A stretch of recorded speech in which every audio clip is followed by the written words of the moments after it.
Hi friends, നമുക്ക് ഇന്നത്തെ മെയിലേക്കൊന്ന് പോയാലോ? മാഡം, എൻ്റെ പേര് സനീജ. യഥാർത്ഥ പേരല്ല. എനിക്ക് 26 വയസ്സുണ്ട്. വിവാഹം കഴിഞ്ഞിട്ട് 2.5 വർഷം. നാട്ടിൽ അദ്ദേഹം ചെറിയൊരു സ്ഥാപനത്തിൽ ജോലി ചെയ്യുന്ന സമയത്താണ് എന്നെ കല്യാണം കഴിച്ചത്. പക്ഷെ കല്യാണം കഴിച്ച് 3-ാമത്തെ മാസത്തിൽ അദ്ദേഹത്തിന് ഗൾഫിലേക്ക് പോകാൻ അവസരം വന്നു. പിന്നീട് 1.5 വർഷം കഴിഞ്ഞപ്പോൾ 1 മാസത്തെ ലീവിന് വന്നിരുന്നു. തിരിച്ചു പോയി. പിന്നെ ഇതുവരെ വന്നിട്ടില്ല. ഇനി ഓണത്തിന് മറ്റു വരുമെന്ന് അറിയില്ല. പ്രതീക്ഷിച്ച് ഇരിക്കുകയാണ്. അതൊന്നുമല്ല എൻ്റെ പ്രശ്നം. ഭർത്താവിനെ കൊണ്ട് എനിക്ക് ഒരു പ്രശ്നവുമില്ല. അദ്ദേഹം ഒരു പാവ മനുഷ്യനാണ്. എന്നോട് നല്ല സ്നേഹമാണ്.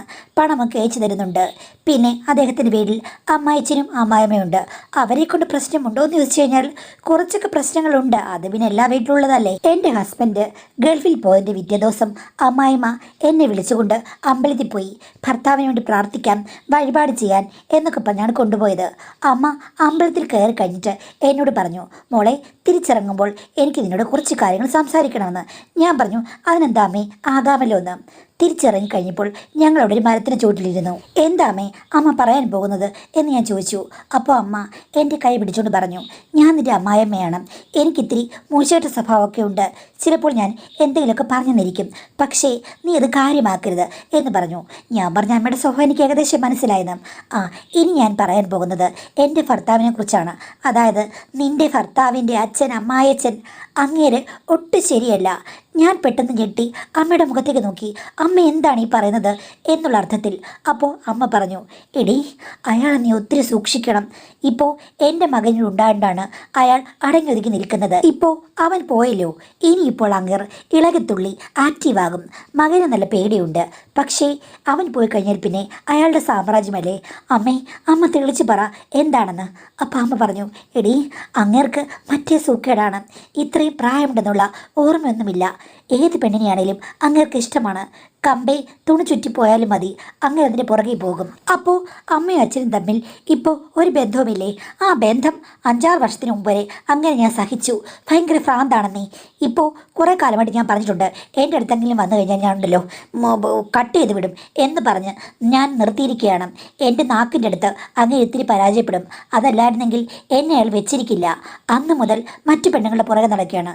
ഓഹോ, അമ്മ നിഷേധിച്ചപ്പോൾ മുതലാണോ മറ്റു പെണ്ണുങ്ങളുടെ പുറകെ പോകുന്നത്? അല്ല എൻ്റെ കൊച്ചേ, പണ്ട് തൊട്ടേ അങ്ങനെയാണ്. കാണാൻ ഇപ്പോഴും സിമ്പിളനാണല്ലോ. പണ്ട് നല്ല സൗന്ദര്യം ഉണ്ടായിരുന്നു.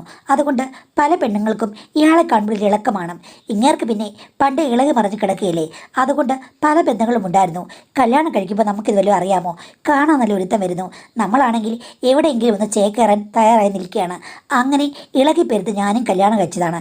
പക്ഷേ വന്നു കഴിഞ്ഞപ്പോഴാണ് എനിക്ക് മനസ്സിലായത് വലിയ പ്രശ്നങ്ങളാണെന്ന്.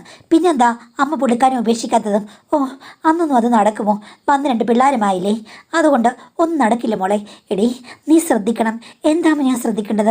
അയാൾക്ക് നിന്നോട് ഇത്തിരി താല്പര്യമുണ്ടെന്ന് തോന്നുന്നു. ഞാനത് കേട്ട് ഞെട്ടിപ്പോയി. എന്താ അമ്മ എങ്ങനെ പറഞ്ഞത്?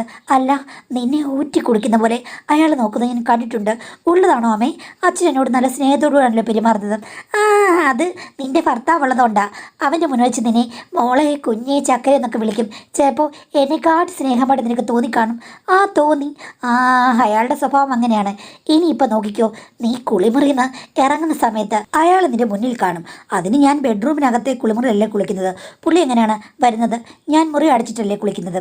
എടി, നിന്നോട് ഞാൻ പറഞ്ഞത് അത് കഴിഞ്ഞ് നീ ഇറങ്ങുന്നത് വരെ അയാൾ കാത്തു നിൽക്കും. അതെന്തിനാ അങ്ങനെ? അതൊന്നും എനിക്കറിയില്ല. ചിലപ്പോൾ നീ കുളിക്കുന്നത് കാണാൻ വേണ്ടിയിട്ട് അയാൾ എത്തി നോക്കിയെന്നും വരാം. പുറകുവശത്തൂടെ അയാൾക്ക് എത്തി നോക്കാമല്ലോ. അമ്മ എന്തൊക്കെയാണ് പറഞ്ഞത്? സത്യമാണോ അതോ എന്താ ഈ പറഞ്ഞ വല്ല കഥയുമാണോ എന്ന് ചോദിച്ചപ്പോൾ കഥയൊന്നും അല്ലടി. അങ്ങേര് നീ കുളിക്കുന്ന സമയത്ത് പുറകിൽ വന്ന് പതുങ്ങി നിൽക്കും. ഏണി വെച്ച് വലിഞ്ഞു കയറാനുള്ള എല്ലാ സാധ്യതയുമുണ്ട്. ചിലപ്പോൾ നീ അപ്രതീക്ഷിതമായിട്ട് അയാളുടെ മുഖം കാണുമ്പോൾ ഞെട്ടിപ്പോകും. അതുകൊണ്ടാണ് ഇപ്പോഴേ പറഞ്ഞത്. അമ്മ എന്നെ പേടിപ്പിക്കുകയാണോ? പേടിപ്പിക്കുന്നല്ല, ഉള്ളതാ പറഞ്ഞത്. അയാൾ അതിൻ്റെ അപ്പുറം വേണമെങ്കിലും ചെയ്യുന്ന ടൈപ്പാണ്. അമ്മേ, ഞാൻ എന്ത് ചെയ്യും? അതുകൊണ്ട് നീ ഒരു കാര്യം ചെയ്യണം. അകത്തുനിന്ന് നിൻ്റെ കുളിമുറിക്ക് അവിടുത്തെ വെന്റിലേറ്റർ വല്ലതും ഇല്ലേ, അവിടെ വല്ല എന്തെങ്കിലും ഒട്ടിക്ക്, പേപ്പറോ വല്ലതും അത് വെച്ച് നീ കാഴ്ച അങ്ങ് മറയ്ക്ക്. അത് വേണമെങ്കിൽ അങ്ങനെ കമ്പിട്ട് കുത്തി പൊളിക്കുന്ന ടൈപ്പാണ്. അമ്മേ, എന്താ അമ്മ ഈ പറഞ്ഞത്? എന്താ പറഞ്ഞത്? നിനക്ക് മനസ്സിലായില്ലേ? നിനക്ക് വാണിങ്ങി തന്നതാണ്. പിന്നെ അറിയാൻ അറിയാമല്ലോ, അങ്ങേരുടെ അനന്തരവനില്ലേ, അവൻ ഗൾഫിൽ നിന്ന് അങ്ങോട്ട് കൊണ്ടുവന്ന ഒരു ഐഫോൺ ഉണ്ട്, അവൻ യൂസ് ചെയ്തുകൊണ്ടിരുന്നതാണ്. അതാണിപ്പോൾ യൂസ് ചെയ്യുന്നത്. അത് വെച്ച് സൂം ചെയ്ത് എടുത്തു കഴിഞ്ഞാൽ മോളെ നിൻ്റെ എല്ലാ കാര്യങ്ങളും അങ്ങേർക്ക് റെക്കോർഡ് ചെയ്യാം. അമ്മ എന്നെ പേടിപ്പിക്കണം. എടി പേടിപ്പിക്കല്ല, ഞാൻ പറഞ്ഞല്ലോ, നിന്നോട് ഞാൻ പറഞ്ഞതാണ്. ഇതൊക്കെ വേണമെങ്കിലും അയാൾ കാണിക്കും. 2 വർഷത്തിന് മുമ്പ് എൻ്റെ മകൻ അന്നവൻ ട്രെയിനിങ്ങിന് പോയിരിക്കുന്ന സമയമാണ് കേട്ടോ. ആ സമയത്തില്ലേ എൻ്റെ ചേച്ചി അവരിവിടെ വന്ന് 1 മാസത്തോളം താമസിച്ചു എനിക്ക് കൂട്ടിനായിട്ട്. പിന്നെ അവർക്ക് റിലാക്സ് ആകാൻ വേണ്ടിയിട്ട് വന്നതാണ്. അന്ന് അവരുടെ മക്കളും അവിടെ ഇല്ലാത്തൊരു സമയമായിരുന്നു. അങ്ങനെ ചേച്ചി ഇവിടെ നിന്നാടി. ഞാൻ ചേച്ചി ഇങ്ങോട്ട് വിളിച്ചു. ഇവിടെ ഞാൻ തന്നെയല്ലേ ഉള്ളൂ, അങ്ങേരുണ്ടെങ്കിലും മോനില്ലല്ലോ എന്ന് വെച്ച് ഞാൻ വിളിച്ചതാണ്. അപ്പോൾ ചേച്ചി ഇവിടെ വന്ന് നിന്നടി. 2 ദിവസം കൊണ്ട് ചേച്ചിയുടെ പുറകെ ഇയാൾ കൂടാൻ തുടങ്ങി. ചേച്ചിയുടെ ഭർത്താവ് മരിച്ചു പോയതാണ്. ചേച്ചി അത് എന്നോട് പറയാതെ 10-7 ദിവസം വരെ നിന്നു. അത് കഴിഞ്ഞിട്ട് എന്നോട് ഈ കാര്യങ്ങളൊക്കെ പറഞ്ഞു. അവസാനം 30 ദിവസം ആയപ്പോഴേക്കും ചേച്ചി ഇവിടുന്ന് രക്ഷപ്പെട്ടു പോവുകയായിരുന്നടി. അത് കഴിഞ്ഞ് പിന്നെ ചേച്ചി ഇങ്ങോട്ട് വന്നിട്ടേ ഇല്ല. കല്യാണത്തിനൊന്ന് വന്നതാണ്, പിന്നെ അല്ലാതെ ഇടയ്ക്ക് ഒന്ന് വരിക പോലും ചെയ്തില്ല. ഇയാൾ കുളിമുറിയിൽ ഒളിഞ്ഞു നോക്കിയെന്നാണ് ചേച്ചി പറഞ്ഞത്. മറ്റു പല കാര്യങ്ങളും. അതുകൊണ്ട് നീ ഒരു കാര്യം ചെയ്യണം, കുളിമുറി കയറുമ്പോൾ ശ്രദ്ധിക്കണം. 2ാമത്തെ കാര്യം എന്ന് വെച്ച് കഴിഞ്ഞാൽ മുറി തുറന്നിട്ട് നീ ഉറങ്ങരുത്, പകലാണെങ്കിലും രാത്രിയാണെങ്കിലും. പിന്നെ സാരിയും മറ്റും ചൊറിഞ്ഞു കൊടുക്കുമ്പോൾ വാതിൽ മലർക്ക തുറന്നിടാതിരിക്കാൻ നീ ശ്രദ്ധിക്കണം. അല്ലെങ്കിൽ അങ്ങനെ ഫോട്ടോ എടുത്ത് കാണും, ആസ്വദിക്കും, മറ്റാർക്കെങ്കിലും കൊടുക്കും. എടി വേറൊരു കാര്യം നിനക്കറിയാമോ, ഒരു ചെക്കനുണ്ട്, ഇടയ്ക്കിടയ്ക്ക് അങ്ങനെ കാണാൻ വരുന്നത്, നിനക്കറിയാമോ? ആ ബുള്ളറ്റിൽ വരുന്നൊരു ചെക്കനല്ലേ, നല്ലൊരു ചെക്കനാണല്ലോ. ആ അവൻ ഇവിടെ ഉള്ളൊരു മാഷിൻ്റെ മകനാണ് കേട്ടോ. നിന്റെ ഭർത്താവിന് ചേച്ചിയൊക്കെ പഠിപ്പിച്ച മാഷിൻ്റെ മകനാണ്. പക്ഷേ ഈ ചെക്കനിലെ തല തെറിച്ചതാണ്. ഇവർ തമ്മിൽ എങ്ങനെയാണ് ഇങ്ങനെ കൂട്ടായെന്ന് എനിക്കറിയില്ല. ആ ചെക്കന് ഒരു 24 വയസ്സ് കാണൂടി, അത്രയേ ഉള്ളൂ. പക്ഷേ തല തിരിഞ്ഞ് നടക്കുകയാണ്. അവരുടെ വീട്ടിൽ ആവശ്യമില്ലാത്ത ചെല്ലം കൊടുത്ത് വളർത്തിയതാണ്. ഇഷ്ടം പോലെ പണമുണ്ട്. ആ മാഷ് മരിച്ചുപോയി. അപ്പോൾ അതിൽ നിന്ന് കിട്ടിയ തുക പിന്നെ അവൻ്റെ അമ്മയ്ക്ക് അവർക്കും ഇഷ്ടം പോലെ പണമുള്ളതാണ്. ചെക്കനിപ്പോൾ നാഥനില്ലാത്ത പോലെ അങ്ങോട്ടും ഇങ്ങോട്ടും ഓടി നടക്കുകയാണ്. എനിക്ക് തോന്നുന്നത് പെണ്ണുങ്ങളുമായിട്ടൊക്കെ ഒത്തിരി ബന്ധമുണ്ട്. ആ ചെക്കനെ ഇങ്ങേരും വളച്ച് വീട്ടിലടുപ്പിച്ചിരിക്കുകയാണ്. 2 പേരും കൂടെ ബുള്ളറ്റ് കയറി ഇങ്ങോട്ട് പോകുന്നു, ഇങ്ങോട്ട് വരുന്നു. ഇനിയും വല്ല മദ്യം കഴിക്കുന്നുണ്ടോ, വേറെ എന്തെങ്കിലും പരിപാടികളുണ്ടോ എന്നൊന്നും എനിക്കറിയില്ല മോളെ. 2 പേരും കൂടെ ഭയങ്കര കളിയും ചിരിയും ഫോൺ വിളിയൊക്കെയാണ്. നമ്പർ വേണമെന്ന് ചോദിക്കുന്നു, അങ്ങനെ പറയുന്നു, ഇങ്ങനെ പറയുന്നു. കുറേ കാര്യങ്ങൾ ഞാൻ കേട്ടിട്ടുണ്ട്. എനിക്ക് തോന്നുന്നത് ആ ചെക്കന് കുറേയധികം വൃത്തികെട്ട പെണ്ണുങ്ങളുമായിട്ട് കണക്ഷൻ ഉണ്ട്. അതിൽ ഇയാൾക്കും ഉണ്ട്. വാഴയ്ക്ക് നനയുമ്പോൾ ചീരയ്ക്ക് നനയുമല്ലോ എന്ന് വെച്ച് ആ ചെക്കൻ്റെ പുറകെ നടക്കുകയാണ്. 2 പേരും കൂടി ഇല്ലാത്ത കുത്സിതങ്ങൾ ഒന്നുമില്ലെന്നാണ് എനിക്ക് തോന്നുന്നത്. എടി നിനക്ക് രജനി അറിയില്ലേ? ഏതാ രജനി?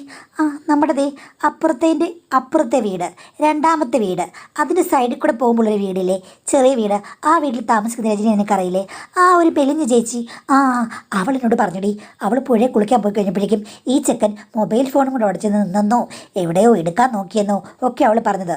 അവസാനം അവൾ ഷൗട്ട് ചെയ്തു, എൻ്റെ ഫോട്ടോ എടുക്കാണോടാ, വീഡിയോ എടുക്കുകയാണെന്നൊക്കെ പറഞ്ഞിട്ട്. അന്നേരം ഈ ചെക്കൻ അവിടുന്ന് പെട്ടെന്ന് ഓടിയെത്രേ. ഓ ആ മെലിഞ്ഞുണങ്ങിയിരിക്കുന്ന ചേച്ചിയെ വെറുതെ ഫോട്ടോ എടുത്തിട്ട് അവനെന്ത് കാര്യമാ എന്ന് ചോദിച്ചു കഴിയുമ്പോഴേക്കും അമ്മായിമ്മ ചൂടായി. എടി നിനക്ക് അങ്ങനെയൊക്കെ പറയാം, ഞാൻ പറഞ്ഞില്ലേ കമ്പേ തുണി ചുറ്റിന്ന് പറഞ്ഞാലും ഇവന്മാർക്കൊന്നുമില്ല, രണ്ടും ഇങ്ങനെയാണെന്ന്. അപ്പം ഞാൻ പറഞ്ഞു, അല്ല ആ ചെക്കൻ നല്ലൊരു സുന്ദര ചെക്കൻ, ഏത് പെണ്ണ് കണ്ടാലും അവനെ കല്യാണം കഴിക്കണം തോന്നും. നിനക്കെന്താ അവനെ കല്യാണം കഴിക്കാൻ തോന്നുന്നുണ്ടോ? അതല്ലമ്മേ പറഞ്ഞത്, അതല്ലമ്മേ. കാര്യം എന്തൊക്കെ പറഞ്ഞാലും ആ ചെക്കൻ നല്ല മുഖസുന്ദരമുള്ളൊരു ചെക്കനാണ്. ആ ചെക്കനെ കണ്ടു കഴിഞ്ഞാൽ കുറേ പെണ്ണുങ്ങൾ പുറകെ പോകും. അപ്പോൾ പിന്നെ അവനെന്തിനാണ് ഇവരുടെ പുറകെ പോയി ഫോട്ടോ എടുക്കുന്നത്? വേറെ പണിയൊന്നുമില്ലേ? നല്ല സുന്ദരികളുടെ ഫോട്ടോ എടുക്കരുതോ എന്ന് ചോദിച്ചു കഴിഞ്ഞപ്പോഴേക്കും അപ്പോഴേക്കും അമ്മയ്ക്ക് ദേഷ്യം വന്നു. നിന്നോട് ഞാൻ രാമായണം വെച്ചിട്ടൊരു കാര്യമില്ലെന്ന് എനിക്ക് മനസ്സിലായി, നിനക്കൊന്നും തലയിൽ കയറില്ല. എടി 2 ഡേഞ്ചറസ് ആയിട്ടുള്ള ആണുങ്ങളാണ് നമ്മുടെ വീട്ടിൽ എപ്പോഴും ഉള്ളത്. അതിനാ ചെക്കൻ എപ്പോഴൊന്നും വരില്ലല്ലോ. ആ ഇനി വന്നോളും, നിന്റെ ഭർത്താവ് പോയല്ലോ, ഇനി 2 പേരും കൂടെ എപ്പോഴും അങ്ങയുടെ മുറിയിൽ കാണും, അവനുള്ളത് കൊണ്ടാണ് വരായിരുന്നെന്ന് പറഞ്ഞു. അത് കേട്ട് കഴിഞ്ഞപ്പോഴേക്കും ഞാൻ ഓർത്തു, ഇനി ഉള്ളതായിരിക്കാം, ശരിയാണ്, ഇനി ശ്രദ്ധിക്കാം എന്ന് ഞാൻ അമ്മയ്ക്ക് വാക്ക് കൊടുത്തു. അമ്മായിമ്മയെ പിണക്കാൻ പറ്റില്ലോ.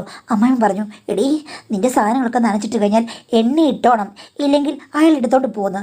ഞാൻ പറഞ്ഞു, സ്വന്തം ഭർത്താവിനെ കുറിച്ച് അമ്മ എങ്ങനെയാ പറയുന്നത്? അങ്ങേരുടെ ഒരു അലമാരയുണ്ട്, അതിന് താക്കോലൊന്നും ആർക്കും കൊടുക്കില്ല, അങ്ങയുടെ കയ്യിലാണ് എപ്പോഴും, അതിനകത്ത് നോക്കിയാൽ മതി, ഇങ്ങനെയുള്ള പല സാധനങ്ങളും കാണുമെന്ന് പറഞ്ഞു. ദൈവമേ, വല്ലാത്ത ദുരൂഹമായൊരു വീടാണല്ലോ ഇത്. ഇത്രയും നാളും എനിക്കൊന്നും തോന്നിയില്ല. ഭർത്താവ് അങ്ങോട്ട് പോയതിൻ്റെ പിറ്റേ ദിവസം തന്നെ ഇത്രയും പ്രശ്നങ്ങളോ എന്ന് ഞാൻ ഓർത്തു. എനിക്ക് വല്ലാത്ത ടെൻഷനായിരുന്നു. പിന്നീട് അമ്മയച്ചനെ കാണുമ്പോൾ എനിക്ക് ഒരു ഉൾഭയമാണ്. നാളെ ഇയാൾ എഴുന്നേച്ച് കയറുമോ, മറ്റന്നാൾ വരുമോ, എൻ്റെ എന്തെങ്കിലും കാണാതാകുമോ എന്നൊക്കെ എനിക്ക് ഭയങ്കര ഭയം. എന്തായാലും ഇങ്ങോട്ട് കയറി ആക്രമിക്കുന്നൊന്നും അമ്മായിമ്മ പറഞ്ഞില്ല. എങ്കിലും ഞാൻ അമ്മായി അമ്മായിമ്മോട് സംശയം തീർക്കാൻ ചോദിച്ചു, അമ്മേ അച്ഛൻ ഇനി അതിക്രമിച്ച് വല്ലതും കടക്കുമോ? അപ്പം അമ്മായി പറഞ്ഞു, എനിക്കറിയില്ല, ഇത്രയും നാളായിട്ട് അങ്ങനൊന്നും ഇല്ലായിരുന്നു. ഇനിയിപ്പോൾ നീ കാണാൻ കൊള്ളാവുന്നുള്ളല്ലേ, വീട്ടിലെപ്പോഴും ഉണ്ടല്ലോ, അതുകൊണ്ട് ചിലപ്പോൾ അതിക്രമിച്ച് കയറിയാലും ഒന്നും പറയാൻ പറ്റില്ല, സൂക്ഷിക്കണേ മോളെ എന്നൊക്കെ പറഞ്ഞ് എന്നെ തഴുകി തലോടി പറഞ്ഞു. ഇത്രയും സ്നേഹം കൊണ്ട് പറയുമ്പോൾ എങ്ങനെയാണ് മാഡം വിശ്വസിക്കാതിരിക്കുന്നത്? പക്ഷേ ഒരാഴ്ചയോളം എൻ്റെ മനസ്സങ്ങ് നേറുകയായിരുന്നു. അമ്മായപ്പനോട് ഞാൻ പിന്നീട് അകലം പാലിച്ചു. കാര്യം അദ്ദേഹത്തിൻ്റെ മുന്നിൽ പെടാതിരിക്കാൻ ശ്രമിച്ചു. ഒരു ദിവസം രാത്രി ഹസ്ബൻഡ് വിളിച്ചു കഴിഞ്ഞപ്പോഴേക്കും രണ്ടുപേരും അവിടെ ഇല്ല. അമ്മ അമ്പലത്തിൽ പരിപാടിയുണ്ട്, 10 മണി കഴിഞ്ഞ് വരികയുള്ളൂ. അച്ഛനാണെങ്കിൽ ആ ചെക്കൻ വന്നു കഴിഞ്ഞപ്പോഴേക്കും ആ ചെക്കനെ കൊണ്ട് പുറത്തു പോയിരിക്കുകയാണ്. അപ്പോഴാണ് ഹസ്ബൻഡ് വിളിച്ചത്. ആ സമയത്ത് ആരുമില്ലല്ലോ, ഉറക്കുകയാണെങ്കിൽ കാര്യങ്ങളൊക്കെ പറയാമല്ലോ. അങ്ങനെ ഞാൻ മുറി അടച്ചിട്ട് ഒരു അരമണിക്കൂറോളം ഭർത്താവിനോട് സംസാരിച്ചു. ചേട്ടാ, ഇങ്ങനെ അമ്മേനെ അമ്പലത്തിൽ കൊണ്ടുപോയി പറഞ്ഞു, ഇങ്ങനൊരു പ്രശ്നമുണ്ട്, അച്ഛനെ സൂക്ഷിക്കണമെന്ന്. ഇതൊക്കെ ഞാൻ എക്സ്പ്ലെയിൻ ചെയ്ത് കേട്ട് എൻ്റെ ഭർത്താവ് വാ പൊളിച്ചു. എടി നീ എന്താ പറഞ്ഞത്? അമ്മ പറഞ്ഞു തന്നെയാണോ? ഞാൻ ചോദിച്ചു, പിന്നെ ഇത്രയും നാളുള്ളിൽ ഞാൻ ഈ കള്ളക്കഥ ഉണ്ടാക്കി പറയേണ്ട വല്ല കാര്യമുണ്ടോ? നിങ്ങൾ പറഞ്ഞത് കേൾക്ക്, ഞാൻ അവിടെ പേടിച്ചിരിക്കുകയാണ്, ഞാൻ എൻ്റെ വീട്ടിൽ പോയി നിന്നോട്ടെ എന്ന് ചോദിച്ചു. അപ്പോൾ എൻ്റെ ഹസ്ബൻഡ് പറഞ്ഞു, എടി ഇതിലെന്തോ പ്രശ്നമുണ്ട്, ഒരിക്കലും എൻ്റെ അച്ഛൻ അങ്ങനെയുള്ള ഒരാളല്ല, നല്ല ജോലിയാണ്, അമ്മയാണ് പണ്ട് പ്രശ്നം ഉണ്ടാക്കിക്കൊണ്ടിരിക്കുന്നത്, അച്ഛനൊന്നും പാവമാണ്, പുള്ളി ഇങ്ങനെ ഒരു കാര്യത്തിന് മുതിരുമെന്ന് എനിക്ക് തോന്നുന്നില്ല. പിന്നെ നിങ്ങൾ അച്ഛൻ ആ ചെക്കനോട് കറങ്ങി നടക്കുന്നത് എന്താടി? അവർ ഈ ക്ലബ്ബോ ഏതാണ്ടെന്നൊക്കെ പറഞ്ഞിട്ട് ഇങ്ങനെ പൊതുപ്രവർത്തനത്തിനൊക്കെ നടക്കുന്ന ഒരു വല്ലാത്ത സ്വഭാവമുള്ള ആൾക്കാരാണ്. അവർക്ക് പെണ്ണുങ്ങളോടൊന്നും താല്പര്യമുണ്ടെന്ന് എനിക്ക് തോന്നുന്നില്ല.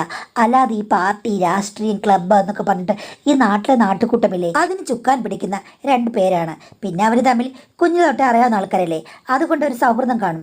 അച്ഛനും നല്ല തമാശയാണ്, ആ പയ്യനും നല്ല തമാശക്കാരനാണ്, അതുകൊണ്ടായിരിക്കും വല്ല മദ്യപാനം വല്ലതും കാണുമായിരിക്കും. എന്തായാലും നിന്നോട് ഞാൻ ഒരു കാര്യം പറയാം, അമ്മ പറയുന്ന പോലെ ഒരാളല്ല അവർ 2 പേരും. പ്രത്യേകിച്ച് അച്ഛൻ്റെ ഭാഗത്ത് നിന്ന് നിനക്ക് നല്ല ജോലിയല്ലാതെ വേറെ ഒരു പ്രശ്നം ഉണ്ടാകില്ല. എന്തെങ്കിലും പ്രശ്നം ഉണ്ടെങ്കിൽ നീ എന്നോട് പറഞ്ഞാൽ മതി. എന്തെങ്കിലും നെഗറ്റീവായിട്ട് ഉണ്ടു കഴിഞ്ഞാൽ എന്നെ വിളിച്ച് പറയുക, ഞാൻ അപ്പം തന്നെ നാട്ടിൽ വരില്ലേ. പണം ഉണ്ടാക്കാൻ വേണ്ടിയിട്ടാണ് ഇവിടെ വന്ന് നിൽക്കുന്നത്, അല്ലാതെ നിനക്ക് പ്രശ്നമുണ്ടായെന്ന് പറഞ്ഞു കഴിഞ്ഞാൽ ഞാൻ അവിടെ നിൽക്കില്ല എന്ന് പറഞ്ഞു. അത് കേട്ടപ്പോഴാണ് എനിക്ക് ഒരു ധൈര്യമായത്. എന്തായാലും സൂക്ഷിച്ച് നിൽക്കാം എന്ന് വെച്ച് അച്ഛനോട് അത് നിൽക്കേണ്ട കാര്യമില്ലെന്ന് വിചാരിച്ചു. എങ്കിലും അമ്മ പറഞ്ഞതിൽ എന്തെങ്കിലും കാര്യമുണ്ടെന്ന് വിചാരിച്ച് ഞാൻ ജാഗരൂകയായിട്ടാണ് നിന്നിരുന്നത്. പക്ഷേ ഒരു ദിവസം അമ്മയില്ലാത്ത സമയത്ത് അച്ഛൻ എന്നെ വിളിച്ചു. അപ്പോൾ എനിക്കൊരു പേടി തോന്നി. എന്താണെന്ന്? വാ മോളെ, നിന്നോട് എനിക്ക് കുറച്ച് സംസാരിക്കണമെന്ന് പറഞ്ഞു. അങ്ങനെ ഞങ്ങൾ 2 പേരും കൂടി സിറ്റൗട്ടിൽ പോയിരുന്നു. അമ്മ ഇപ്പോഴെങ്കിലും വരില്ല, 4 മണിയെങ്കിലും ആകും. ആ സമയത്ത് അച്ഛനോട് പറഞ്ഞു, മോൻ എന്നെ ഗൾഫിൽ നിന്ന് വിളിച്ചായിരുന്നു പറഞ്ഞു. ഞാൻ ചോദിച്ചു, എന്താ അച്ഛൻ, എന്തെങ്കിലും വിശേഷമുണ്ടോ? വിശേഷം എന്താണെന്ന് നിനക്കറിയില്ലെന്ന് അച്ഛൻ ചോദിച്ചു. ഞാൻ അത്ഭുതത്തോട് അച്ഛനെ നോക്കി. എന്ത് വിശേഷം? പുള്ളിക്കാരൻ എന്നോടൊന്നും പറഞ്ഞില്ലല്ലോ. മോളെ, നിൻ്റെ അമ്മായിമ്മ പറഞ്ഞത് നീ എൻ്റെ മോനോട് പറഞ്ഞില്ലെന്ന് ചോദിച്ചു. ഞാൻ അത് കേട്ട് കഴിഞ്ഞപ്പോഴേക്കും ഞെട്ടി. ചേട്ടനത് സ്വന്തം അച്ഛനോട് പറഞ്ഞോ? അതിന് മാത്രം സൗഹൃദം അവർ തമ്മിലുണ്ടോ എന്ന് ഞാൻ ഓർത്തു. അപ്പോൾ പുള്ളിക്കാരൻ എന്നോട് പറഞ്ഞു, എടി ശരിക്കും പറഞ്ഞാൽ എനിക്കാണ് കുഴപ്പമെന്നല്ലേ അവൾ എന്നോട് പറഞ്ഞത്. അവൾക്കാണ് കുഴപ്പം. അവളെ കല്യാണം കഴിച്ചപ്പോൾ മുതൽ അവൾക്ക് എന്നോട് സംശയരോഗമാണ്. ഞാൻ പുറത്തു പോയാൽ പ്രശ്നം, വേറെ പെണ്ണെ നോക്കിയ കുഴപ്പം, എന്തിനും കുഴപ്പമാണ്. പിന്നെ ഏത് പെണ്ണിനോട് ഞാൻ സംസാരിച്ചാലും അവൾ പറയും എനിക്ക് അവളുമായിട്ട് ബന്ധമുണ്ട്, ഞാൻ ആ സ്ത്രീയെ കാണാൻ പോയെന്ന്. പിന്നെ എവിടെയെങ്കിലും പുറത്തു പോയിട്ട് വന്നു കഴിഞ്ഞാൽ അവൾ കൂടെ ഇല്ലെങ്കിൽ അവൾ ദേഹമെല്ലാം മണത്ത് നോക്കും. അതുമാത്രമല്ല, അവൾ കൈവച്ച് ചില ടെസ്റ്റുകളൊക്കെ ചെയ്യും. അതുമാത്രമല്ല, വസ്ത്രങ്ങളിലും അവൾ സൂക്ഷ്മമായിട്ട് പരിശോധിക്കും. ഇങ്ങനെയുള്ളൊരു സ്വഭാവക്കാരിയാണ്. സഹിച്ച് ഞാൻ മടുത്തു. പിന്നെ വേറൊരു കാര്യം ഞാൻ പറയാം, അവളെ അടക്കാൻ ആർക്കും പറ്റില്ല. അത്തരം ആസക്തിയുള്ളൊരു സ്ത്രീയാണ്. എന്നോട് ഇങ്ങനെ സംശയരോഗം കാണിക്കുമ്പോൾ എല്ലാവരും വിചാരിക്കുന്നത് എന്താണ്? സ്വന്തം ഭർത്താവിനോട് ഭയങ്കര സ്നേഹമാണ്, ഭർത്താവിൽ ഒതുങ്ങി നിൽക്കുന്നല്ലേ. അങ്ങനെയല്ല, ഇവൾ പല സമയത്ത് ഇവിടെ വന്ന് പലരുമായിട്ടും പല രീതിയിലും ബന്ധമുണ്ടാക്കാൻ ശ്രമിച്ചിട്ടുണ്ട്. ഉള്ളതാണോ അച്ഛാന്ന് പറഞ്ഞപ്പോൾ അച്ഛൻ പറഞ്ഞു, മോളെ സത്യം വിട്ട് ഞാൻ പറയാം, അങ്ങനെ തന്നെയാണെന്ന്. ഒരു വട്ടം എൻ്റെ അനിയനുമായിട്ട് ഇവൾക്ക് ബന്ധമുണ്ടാക്കാൻ ഇവൾ ശ്രമിച്ചു. അവനാണെങ്കിൽ എവിടെ വീഴും നോക്കി നിൽക്കുകയാണ്. പക്ഷേ അമ്മ പറഞ്ഞത്, അമ്മയുടെ ചേച്ചിയോട് വന്നു കഴിഞ്ഞപ്പോഴേക്കും അതൊക്കെ ശുദ്ധ നുണയാണ്, ഒരു പ്രശ്നവുമില്ല, ഇവൾ തന്നെയാണ് ആ സ്ത്രീയോട് വഴക്കുണ്ടാക്കി ഇവിടെ നിറക്കി വിട്ടത്, അവർ ഞാനും തമ്മിൽ ബന്ധമാണെന്ന് പറഞ്ഞ്, അല്ലെങ്കിൽ നീ വിളിച്ചു ചോദിക്കാൻ പറഞ്ഞു. അങ്ങനെയായി കഴിഞ്ഞപ്പോഴേക്കും ഞാൻ പിന്നെയും അച്ഛൻ പറഞ്ഞ കഥ കേട്ടു. യഥാർത്ഥത്തിൽ അച്ഛൻ പറഞ്ഞു വന്നത് അമ്മയുടെ ആസക്തി വിരക്തിയെക്കുറിച്ചും സംശയരോഗത്തെക്കുറിച്ചുമാണ്. അതുമാത്രമല്ല, അമ്മ എന്തുകൊണ്ടാണ് ഇപ്പോൾ അച്ഛൻ്റെ കൂടെ നടക്കുന്ന സുന്ദരനായ ആ പയ്യനെ കുറ്റം പറയുന്നത് വെച്ച് കഴിഞ്ഞാൽ, അമ്മ 2 വർഷത്തിന് മുമ്പ് ആ ചിക്കൻ ഇവിടെ തനിയെ വന്നിട്ട് കഴിഞ്ഞപ്പോഴേക്കും അവനെ അങ്ങോട്ട് കയറുന്ന ഉള്ളിയത്രേ. എവിടെയെന്ന് ചോദിച്ചു കഴിഞ്ഞാൽ ഡയറക്റ്റ് കയറി അറ്റാക്ക് ചെയ്ത് അവൻ്റെ അളവെടുത്തിട്ട് മുറിയിലേക്ക് വിളിക്കുകയായിരുന്നു. നീ വന്നില്ലെങ്കിൽ നീയാണല്ലെന്ന് പ്രഖ്യാപിക്കുമെന്നും അല്ലെങ്കിൽ ഇവിടെ കയറി നടക്കരുതെന്നും എന്നൊക്കെ പറഞ്ഞ് ചെക്കനെ പ്രീണിപ്പിക്കാൻ ശ്രമിച്ചു. ചെക്കൻ പറഞ്ഞു, ഇത്രയും പ്രായമുള്ള സ്ത്രീയോട് എനിക്ക് താല്പര്യമില്ല, നിങ്ങളെങ്ങനെ എന്നോട് പെരുമാറില്ലെന്ന്. അന്ന് തൊട്ടാണ് അമ്മയ്ക്ക് ഈ പ്രശ്നങ്ങളെല്ലാം തുടങ്ങിയെന്നും ആ ചെക്കൻ അച്ഛനോട് അത് പറഞ്ഞു. അച്ഛൻ അമ്മയോട് ചോദിച്ചു. അങ്ങനെ ഒരു പ്രശ്നമുണ്ടായി. അത് കഴിഞ്ഞതിൽ പിന്നെ അച്ഛനും ആ ചെക്കനും കൂടെ ചേർന്ന് നടക്കുന്നത് അമ്മയ്ക്ക് വല്ലാത്ത പ്രശ്നമാണ്. കാര്യം അമ്മ മദനമോഹിനിയായി ചെന്ന് കേന്ദ്രഭാഗത്ത് പ്രഷർ ചെലുത്തിയെങ്കിലും കേന്ദ്രം ഒട്ടും പ്രതികരിച്ചില്ല. അതോടുകൂടി ചെക്കൻ ശത്രുവായി. അപ്പോൾ അച്ഛൻ എന്തുകൊണ്ടാണ് അമ്മയുമായിട്ടുള്ള ബന്ധം അവസാനിപ്പിച്ചെന്ന് അമ്മ പറഞ്ഞത്. അത് ശരിയാണ്, ഇവളുടെ കാര്യങ്ങളൊന്നും എനിക്ക് താങ്ങാൻ വയ്യ. അതുകൊണ്ട് ഞാൻ പറഞ്ഞു, നീ എവിടെയെങ്കിലും പോ, എന്തെങ്കിലും കാണിച്ചോ, എനിക്ക് നിന്നോട് യാതൊരു ബന്ധമില്ലെന്ന് പറഞ്ഞു. ഞാൻ മനഃപൂർവ്വം അവഗണിച്ച് ജീവിക്കുകയാണ് മോളെ. പക്ഷേ അമ്മ പറയുന്നത് അച്ഛൻ മറ്റു പെണ്ണുങ്ങളുമായിട്ട് ബന്ധമുണ്ടാക്കി നടക്കുകയാണെന്നാണല്ലോ എന്ന്. അപ്പം അച്ഛൻ പറഞ്ഞു, ഇപ്പം അങ്ങനെ ശരിയായിരിക്കാം. കാര്യം എനിക്ക് മനസ്സമാധാനമുള്ള പല കാര്യങ്ങളും ആവശ്യമുണ്ട്. അതുകൊണ്ട് 1-2 പേരോട് എനിക്ക് ബന്ധമുണ്ടോ എന്ന് ചോദിച്ചു കഴിഞ്ഞാൽ ഉണ്ട് മോളെ.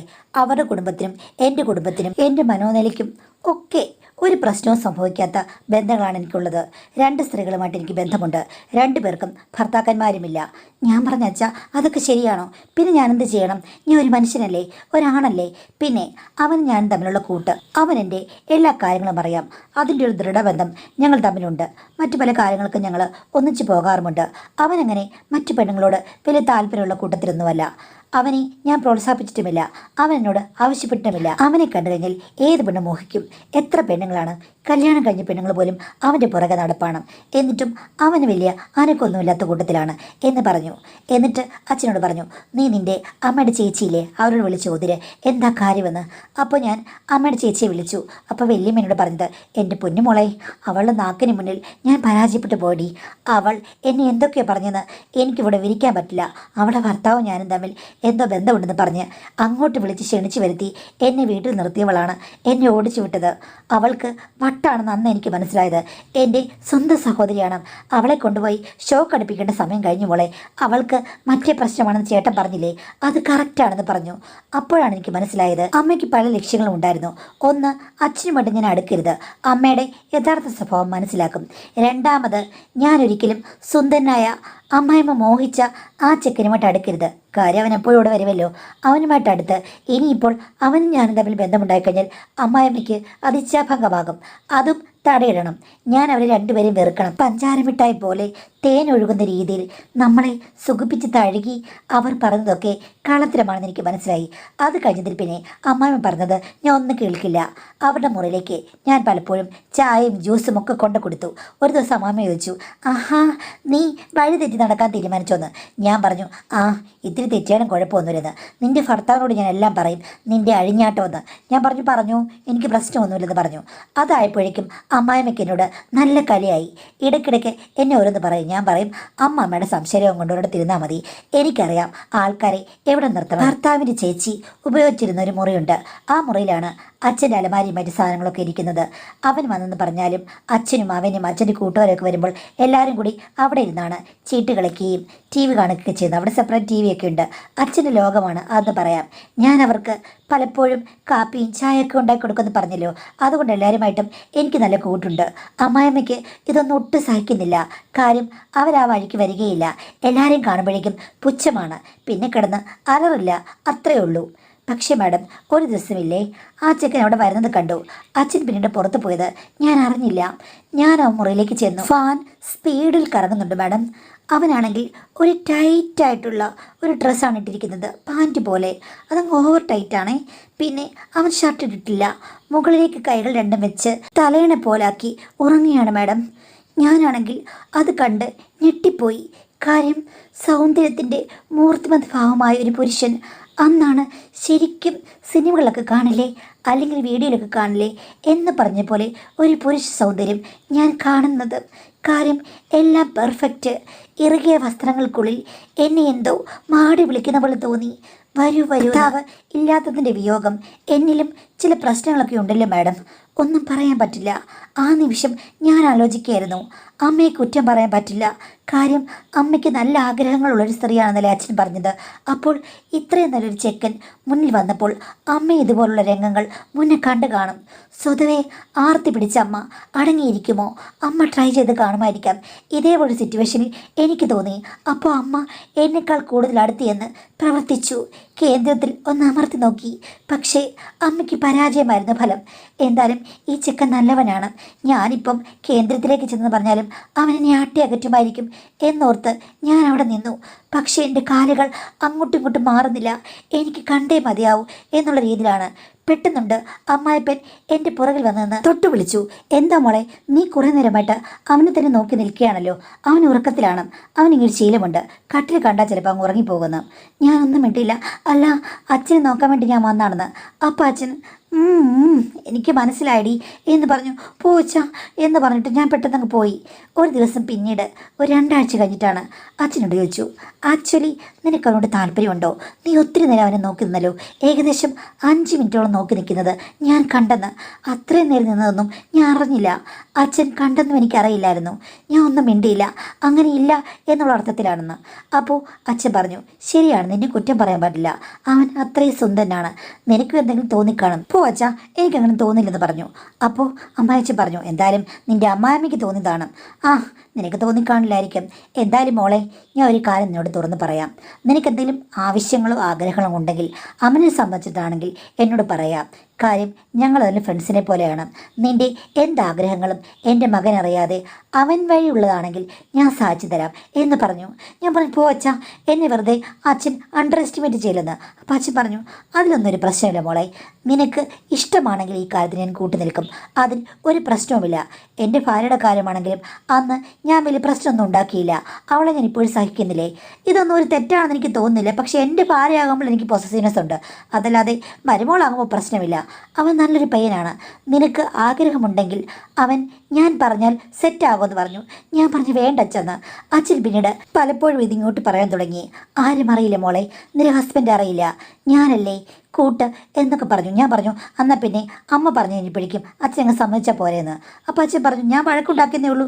അവൾക്കാണെങ്കിൽ ആകാമായിരുന്നു. പക്ഷെ അവന് സമ്മതമാകണ്ടേ, ഇഷ്ടപ്പെടണ്ടേ, അത്രേ ഉള്ളൂ മോളെ, ഒരു കുഴപ്പമില്ല, അച്ഛൻ കൂട്ടുണ്ടെന്നൊക്കെ പറഞ്ഞു.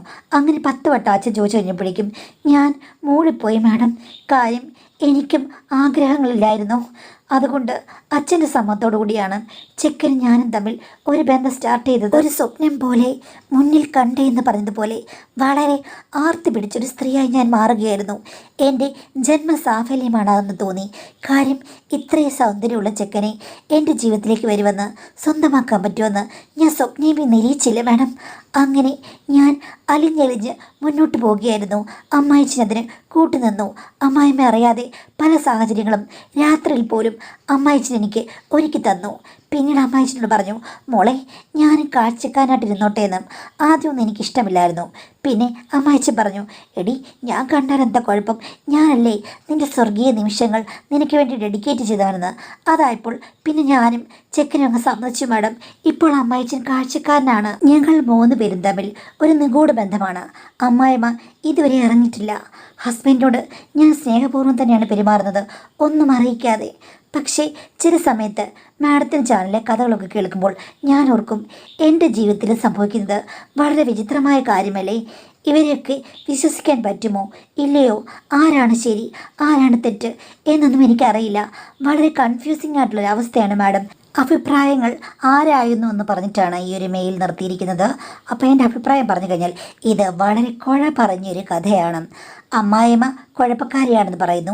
നോക്കുമ്പോൾ അവരെക്കാൾ കുഴപ്പമാണ് നിങ്ങളുടെ അമ്മായിപ്പന്, അവരെക്കാട്ടിലൊക്കെ കുഴപ്പമാണ് ആ ചെക്കന്, അതിനേക്കാളൊക്കെ കുഴപ്പക്കാരിയാണ് നിങ്ങൾ. സത്യം പറഞ്ഞാൽ ഈ കഥയിൽ നമ്മളറിയാത്ത വേറെ എന്തൊക്കെയോ രഹസ്യങ്ങളോ ഫാക്ടറോ ഉണ്ട്. എനിക്ക് തോന്നുന്നത് ഇതൊക്കെ വേറൊരു തരത്തിലുള്ള ട്രാപ്പുകളോ എന്തോ ആണ്. ഇതെല്ലാം എല്ലാവരും കൂടെ അറിഞ്ഞുകൊണ്ടുള്ള എന്തെങ്കിലും കാര്യങ്ങളാണോ എന്നൊന്നും അറിയില്ല. എന്തായാലും നല്ലൊരു സിറ്റുവേഷനിലാണ് നിങ്ങൾ ജീവിക്കുന്നതെന്ന് എനിക്ക് തോന്നുന്നില്ല. ഇതത്ര രസകരമായിട്ട് ഓക്കെയാണ് ഇപ്പോഴെങ്കിലും. മുന്നോട്ട് പോയി കഴിഞ്ഞാൽ ഇതെങ്ങനെയായിത്തീരുമെന്ന് എനിക്കറിയില്ല. നിങ്ങൾക്ക് ഇതിൻ്റെ ഒന്നും ആവശ്യമില്ലായിരുന്നു, നേർവഴിക്ക് അങ്ങ് പോയാൽ മതിയായിരുന്നു. പക്ഷെ ഇതിപ്പം എല്ലാവരും മറ്റുള്ളവരുടെ ഒരു കഥ കേൾക്കുമ്പോൾ അല്ലെങ്കിൽ കാഴ്ചകൾ കാണുമ്പോൾ പെട്ടെന്ന് ഇൻട്രസ്റ്റ് കൂടി പല തെറ്റുകളിലേക്ക് പോവുകയാണ്. എന്തായാലും നിങ്ങളുടെ അമ്മായിച്ചിൻ്റെയും നിങ്ങളുടെ അമ്മായിയമ്മയുടെ ആ കഥകളും കോമ്പിനേഷനും ഒക്കെ എന്തോ ഒരു പ്രശ്നമുണ്ടല്ലോ. അവർ തമ്മിൽ ഒട്ടും ഇഷ്ടമല്ല, ഇടയ്ക്ക് ഒന്നിച്ചാണ്, വളരെ ദുരൂഹമാണ്. നിങ്ങളും ഈ പറഞ്ഞതുപോലെ ഈ കഥ പറഞ്ഞത് കഥയാണോ കാര്യമാണോ എന്താണേലും ഇതിലും ഇത്തിരി ദുരൂഹതയുണ്ട്. അതുകൊണ്ട് എനിക്ക് തോന്നുന്നത് ഇതിൽ എനിക്ക് പ്രത്യേകിച്ച് ഒരു കാര്യം ഊന്നി പറയാനൊന്നുമില്ല. ആകെ എനിക്ക് ദുരൂഹത മണക്കുന്നു, സൂക്ഷിക്കുക.